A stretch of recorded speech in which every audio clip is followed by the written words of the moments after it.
क्या बॉलीवुड अभिनेता सुशांत सिंह राजपूत की संदिग्ध मौत का बदला लेना चाहता था लॉरेंस बिश्नोई? क्या वाकई बॉलीवुड निर्माता और निर्देशक करण जौहर लॉरेंस बिश्नोई के निशाने पर थे? आखिर क्या है लॉरेंस बिश्नोई का गुजरात और बिहार कनेक्शन? नमस्कार, न्यूज़ नेशन के डिजिटल मंच पर आपका स्वागत है। मैं हूं रुमानुल्लाह खान। लॉरेंस बिश्नोई का करीबी सहयोगी और शार्प शूटर सौरभ उर्फ महाकाल, जिसे पुणे पुलिस ने गिरफ्तार किया था, अब वो पुणे पुलिस की गिरफ्त में लगातार कई खुलासे कर रहा है। सघन पूछताछ में सौरभ उर्फ महाकाल ने बताया कि लॉरेंस बिश्नोई के निशाने पर बॉलीवुड डायरेक्टर और प्रोड्यूसर करण जौहर भी थे।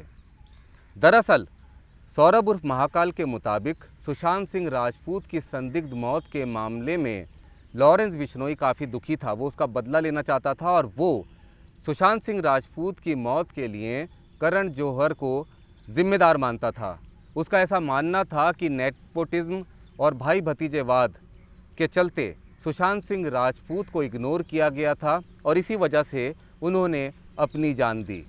और इसी के चलते लॉरेंस बिश्नोई ने गोल्डी बरार के भाई विक्रम बरार को इसकी जिम्मेदारी दी थी। सौरभ उर्फ महाकाल का दावा है कि कई बार विक्रम बरार से इंस्टाग्राम और टेलीग्राम के अलावा कई दूसरे जैसे सिग्नल ऐप के ज़रिए बातचीत हुई थी।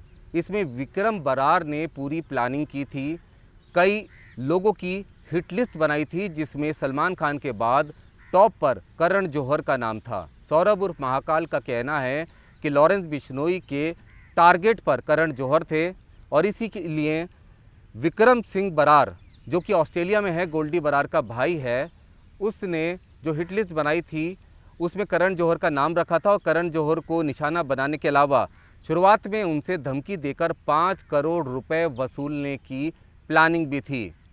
लेकिन पुलिस का ये कहना है कि लॉरेंस बिश्नोई गैंग से जुड़े हुए लोगों से पूछताछ में हवाई बातें ज़्यादा सामने आ रही हैं। ये गैंगस्टर और ये शूटर अपने आप को बड़ा बताने के लिए, अपना डर कायम करने के लिए बड़े लोगों के नाम जानबूझकर पूछताछ में ले रहे हैं।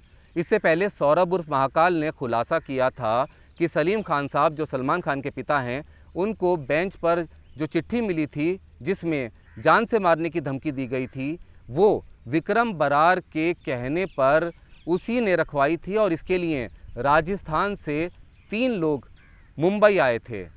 पुलिस ने जब इस सिलसिले में पूछताछ की और जांच की, तब पता चला कि जिन 3 लोगों के नाम ले रहा है सौरभ उर्फ महाकाल, वो तीनों कई महीनों से जेल के अंदर बंद हैं। तो ऐसी स्थिति में ना तो राजस्थान से महाराष्ट्र आ सकते हैं और ना ही चिट्ठी रख सकते हैं। तो ऐसे में लॉरेंस बिश्नोई के द्वारा ये धमकी दिए जाने का जो दावा सौरभ उर्फ महाकाल ने किया था, वो हवाई निकला। अब उसने करण जौहर का नाम लिया है।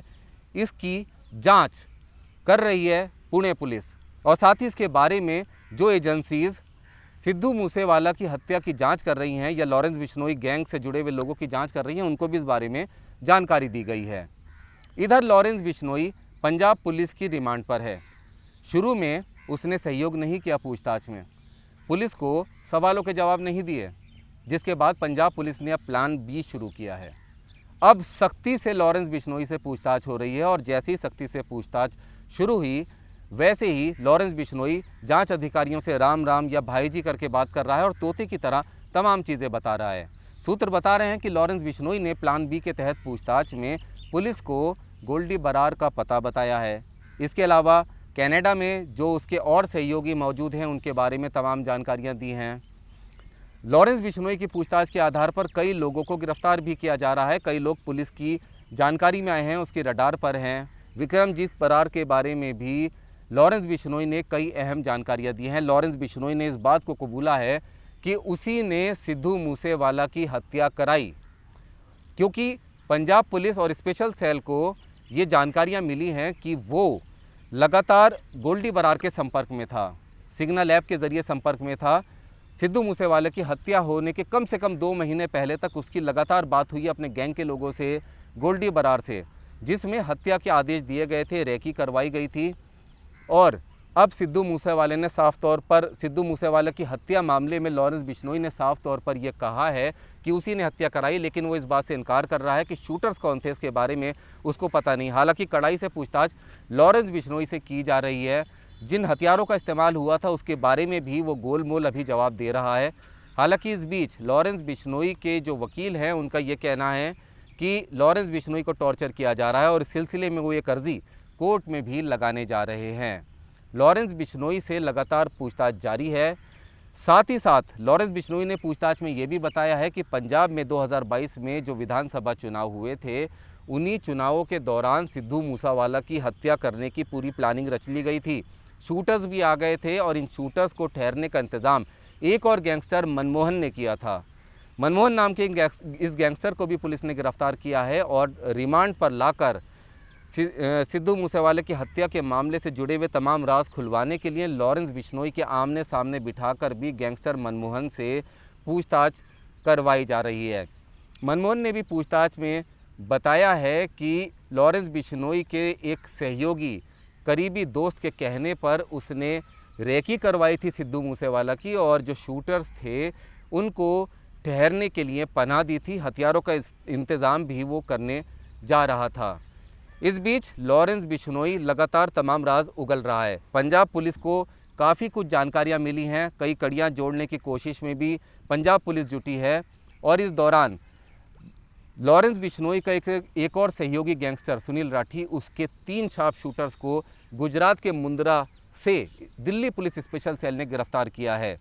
इन शूटर्स की जो लोकेशन है उसको लगातार ट्रैक किया जा रहा था और ऐसा माना जा रहा है कि इनका इस्तेमाल सिद्धू मूसेवाला की हत्या करने के लिए किया गया हो, ऐसा हो सकता है। और इसी बीच पंजाब पुलिस ने बिहार के गोपालगंज में छापेमारी करके राजा हुसैन नाम के एक और गैंगस्टर को गिरफ्तार किया है। मतलब साफ है कि लॉरेंस बिश्नोई गैंग के जो तार हैं वो गुजरात से लेकर बिहार तक फैले हुए हैं। इस पूरे मामले में एजेंसीज की जांच जारी है। इस खबर पर लेटेस्ट अपडेट के लिए आप न्यूज़ नेशन के डिजिटल मंच से जुड़े रहिए। ये पेशकश आपको कैसी लगी कमेंट बॉक्स में कमेंट करके ज़रूर बताइएगा। नमस्कार।